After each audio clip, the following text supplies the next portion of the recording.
कुछ दिन लघु सचिवालय व बाजार के लिए मिलेगा वैकल्पिक रास्ता। उपायुक्त मनदीप कौर ने लिए बरसाती पानी निकासी के कार्य का जायजा।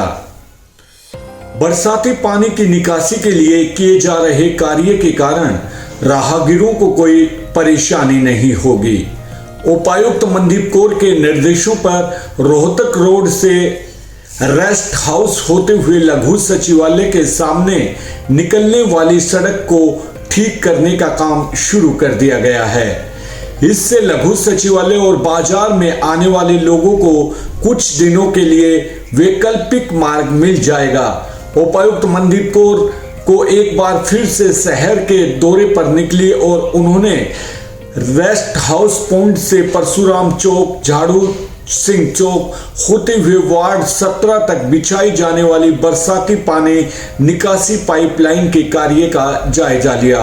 मौके पर रास्ता बाधित देख उपायुक्त ने तुरंत संज्ञान लेते हुए संबंधित विभाग के अधिकारियों को फोन कर रास्तों को साथ साथ तुरंत दुरुस्त करने के भी निर्देश दिए हैं। उन्होंने कहा कि लघु सचिवालय के सरकारी कार्यालयों और न्यायालय में आने वाले अधिकारियों सहित आम जनता के लिए रोहतक रोड से रेस्ट हाउस होते हुए लघु सचिवालय के सामने निकलने वाली सड़क को तुरंत ठीक करवाया जाए। इसके बाद उपायुक्त ने अपने कार्यालय में संबंधित विभागों के अधिकारियों की बैठक ली और कहा कि दादरी को सुंदर बनाने के लिए सभी विभागों को एक दूसरे के साथ संपर्क बनाकर काम करने की जरूरत है। अतिक्रमण हटाने के दौरान जो नाले सामने आए हैं उनको जल्द से जल्द साफ करवाना होगा और क्षतिग्रस्त हुई सड़कों को भी साथ साथ ठीक करना होगा। सफाई के बाद नालों को ढकना भी बेहद जरूरी है। इस दौरान ध्यान रखने लायक बात यह है कि कहीं पर भी दोबारा अतिक्रमण ना हो। उन्होंने भारतीय राष्ट्रीय राजमार्ग प्राधिकरण के अधिकारियों को निर्देश दिए कि सड़कों पर हुए अतिक्रमण के खिलाफ भी कार्यवाही करें और दिन निर्धारित करके पुलिस बल व ड्यूटी मजिस्ट्रेट के साथ अवैध कब्जों को हटवाए। साथ ही जिले से गुजरने वाली सभी राजमार्ग के दोनों ओर हरियाली विकसित करके शहर के बाहर के क्षेत्रों को भी सुंदर बनाएं। उन्होंने बताया कि अतिक्रमण हटाने के कार्य के बाद बिजली के 32 खंभे चिन्हित किए गए थे, जिनमें से 30 खंभों को स्थान बदला जा चुका है। संबंधित विभागों को शहर के बिजली के खंभों को लेकर सर्वे करने को कहा गया है। आगामी 5 नवंबर तक ऐसे सभी खंभों का स्थान बदल दिया जाएगा। विकास कार्य में लगे लोगों का करें सहयोग। उपायुक्त मनदीप कौर ने मौके पर उपस्थित दुकानदारों से अपील की है कि जो लोग विकास के कार्यों के निर्माण में लगे हैं वे दूर दराज क्षेत्र के हैं और इन विकास कार्यों के पूरा होने पर फायदा दादरी के लोगों को ही होना है। ऐसे कार्य में लगे लोगों का सहयोग करें। कार्य में अगर किसी दुकानदार की वहद से कोई रुकावट आ रही है तो उस रुकावट को सब मिलकर दूर कराएं। काम करने वाले लोगों को पानी जरूर पिलाएं।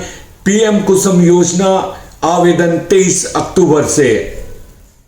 अतिरिक्त उपायुक्त एवं मुख्य परियोजना अधिकारी नवीन एवं नवीनीकरण ऊर्जा विभाग ने बताया कि नवीन एवं नवीनीकरणीय ऊर्जा विभाग हरियाणा हरेड़ा पंचकुला के द्वारा हरियाणा सरकार के सरल पोर्टल पर प्रधानमंत्री कुसुम योजना के अंतर्गत हरियाणा के किसान सोलर पंप लगवाने के लिए 23 अक्टूबर से आवेदन कर सकेंगे। उन्होंने बताया कि किसान 75% अनुदान की राशि पर 3 HP से 10 HP सोलर पंप के लिए आवेदन कर सकते हैं। जिन किसानों ने 23/6/2023 से 12/7/2023 के दौरान आवेदन किया था उन्हें आवेदन करने की आवश्यकता नहीं है, क्योंकि इन किसानों को फिर से लाभार्थी हिस्सा जमा कराने का मौका दिया जाएगा।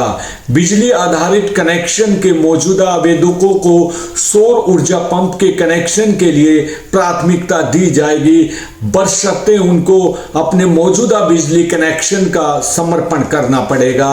इस वर्ष के लक्षित लाभार्थियों का चयन परिवार की वार्षिक आय व भूमि धारण के आधार पर किया जाएगा। चयनित लाभार्थी को पोर्टल पर जाकर सरकार द्वारा सूचीबद्ध कंपनी का चयन करके लाभार्थी हिस्सा जमा करवा सकेंगे। जिसकी सूचना आपको पंजीकरण मोबाइल नंबर से प्राप्त होगी। किसान अपने खेत के साइज, पानी के लेवल और पानी की जरूरत के अनुसार टाइप और पंप का चयन करें। अतिरिक्त उपायुक्त ने बताया कि किसान को अपने खेत में केवल बोर करवा देना होगा, बाकी पंप स्थापना का कार्य फर्म द्वारा किया जाएगा। सभी केवल फॉर्म भरे जाएंगे। अपनी कंपनी सिलेक्शन एवं लाभार्थी का हिस्सा बाद में जमा करवाया जाएगा। प्रधानमंत्री कुसुम योजना के तहत ये जो योजना से मुझे जो सोलर सहित पंप जो मिला है, इसे सैकड़ों कट्ठा ज़मीन पर सिंचाई करता हूँ और ये योजना किसान के हित के लिए, किसान के सिंचाई के लिए बहुत बेहतर योजना है। ये योजना यदि जगह जगह पर लगा दिया जाए डीप बोरिंग करके, तो ये योजना से किसानों को बहुत फ़ायदा होगा। जो ये योजना लाए हैं, ये देश के लिए किसानों के हित का योजना है। ये बहुत बेहतर योजना है और ये योजना से किसानों को बहुत फ़ायदा हो रहा है। देश का किसान बने खुशहाल। सिंचाई के लिए डीजल आधारित संयंत्रों पर निर्भरता खत्म हो। सौर ऊर्जा से संचालित पंपों की मदद से किसानों के खेतों में आए हरियाली व सौर ऊर्जा के जरिए आत्मनिर्भर बने किसान। आम लोगों को या ग्रामीणों के लिए भी ये बहुत फायदेमंद योजना है। जिससे बिजली की पूरी निर्भरता कम होती है और एक जो खर्चा है वो काफी हद तक कम होता है। नमस्कार, आप देख रहे हैं पीपीटी न्यूज और मैं हूं संजय रामफल। आज करते हैं दिन भर की अहम खबरों की तरफ रुख। बने रहिए हमारे साथ, देखते रहिए पीपीटी न्यूज। अगर आपने हमारे चैनल को सब्सक्राइब नहीं किया है तो हमारे चैनल को सब्सक्राइब करें और देखें अहम खबरें हर शाम। अतिरिक्त उपायुक्त डॉक्टर जयेंद्र सिंह ने की बैंकर्स जिला स्तरीय समीक्षा की बैठक। विभागों से प्राप्त ऋण आवेदनों पर जल्द से जल्द ले फैसला। अब खबर विस्तार से। अतिरिक्त उपायुक्त डॉक्टर जयेंद्र सिंह की अध्यक्षता में लघु सचिवालय के स्थित सभागार में जिला स्तरीय परामर्शदात्री समिति DLCC व जिला स्तरीय समीक्षा कमेटी की बैठक आयोजित हुई। बैठक में जिला के जमा, अग्रिम तथा शासकीय योजनाओं के लक्ष्य को पूर्ण करने के संबंध में विस्तार से चर्चा की गई और विभिन्न स्वरोजगार एवं उद्यमी योजनाओं के ऋण आवेदनों की स्वीकृति एवं वितरण की बैंकवार समीक्षा हुई।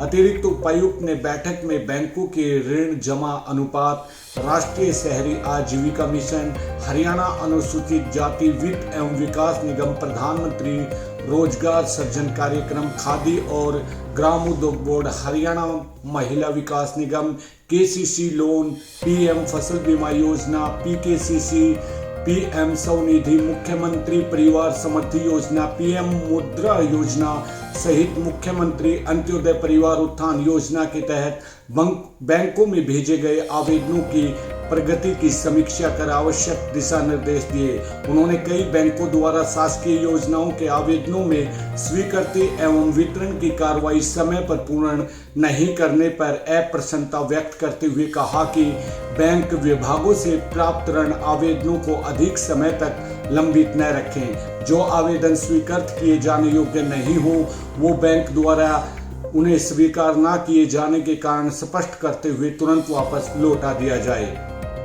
उन्होंने मुख्यमंत्री अंत्योदय परिवार उत्थान मेलों में प्राप्त ऋण आवेदनों को लेकर कहा कि अंत्योदय उत्थान के उद्देश्य के साथ शुरू की गई उपरोक्त योजना सरकार की फ्लैगशिप योजना है, जिसके तहत 1 लाख की वार्षिक आय से नीचे जीवन यापन करने वाले परिवारों के सामाजिक व आर्थिक स्तर को ऊंचा उठाने के लिए 18 विभाग प्रयासरत हैं। ऐसे में बैंकिंग स्तर ऋण आवेदनों की मंजूरी दे, इस पर पूरी योजना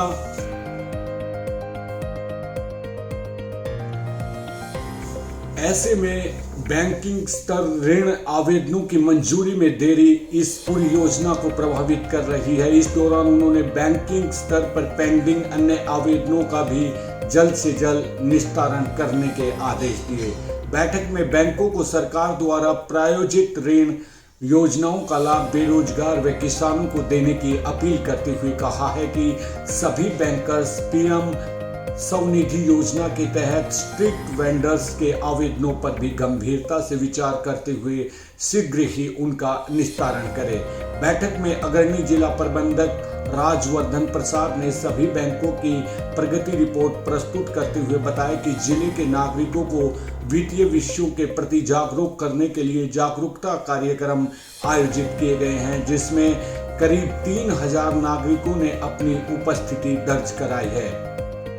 बैठक में नाबार्ड से डीडीएम अंकित दहिया व एलडीएम कार्यालय से राजवंती यादव सहित सरकारी व गैर सरकारी बैंकों के प्रतिनिधियों ने भी भाग लिया। 31 अक्टूबर से पहले उठाए ट्यूबवेल बीडीएस का लाभ बिना किसी जुर्माने के कृषि लोड नियमित किया जाएगा। दक्षिण हरियाणा बिजली वितरण निगम के कृषि श्रेणी एपी के उपभोक्ता वॉलंटरी डिस्क्लोजर स्कीम का लाभ 31 अक्टूबर तक उठा सकते हैं। डीएचबीवीएन के प्रबंधक निदेशक अमित खत्री ने बताया कि कृषि श्रेणी ट्यूबवेल आपूर्ति से अनधिकृत लोड की घोषणा के लिए स्वैच्छिक प्रकटीकरण योजना जुलाई से जारी है। इस संबंध में यह निर्णय लिया गया है कि वर्तमान वीडीएस योजना 31 अक्टूबर तक लागू रहेगी, इसके बाद इसे बंद कर दिया जाएगा। उन्होंने बताया कि इस योजना में उपभोक्ता को किसी भी नियम और शर्तों के फॉर्म या शपथ पत्र जमा करवाने की आवश्यकता नहीं है। मौजूदा निर्देशों के अनुसार अग्रिम उपभोग जमा के साथ विस्तारित लोड के लिए प्रशिक्षण रिपोर्ट के बजाय 100 घोषणा पत्र जमा करवाना होगा। कृषि उपभोक्ता से अतिरिक्त कनेक्टेड लोड के अतिरिक्त एसडीडी के 100 रुपए प्रति किलोवाट जमा की जाएगी।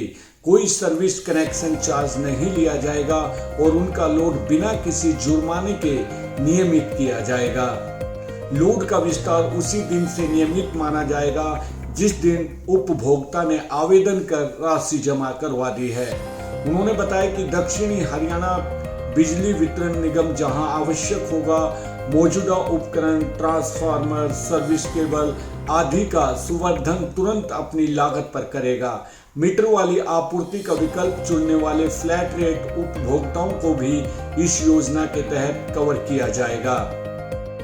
कृषि ट्यूबवेल कनेक्शन के उपभोक्ता अपना सारा बकाया चुकाकर वीडीएस 2023 के तहत आवेदन कर इस योजना का लाभ उठा सकते हैं। कृषि ट्यूबवेल उपभोक्ता DHBVN पोर्टल पर आवेदन करके अपने ट्यूबवेल कनेक्शन की मोटरों के अतिरिक्त स्थापित स्टार रेटिंग दक्षता के साथ मीटर से विस्तारित लोड की घोषणा कर सकते हैं।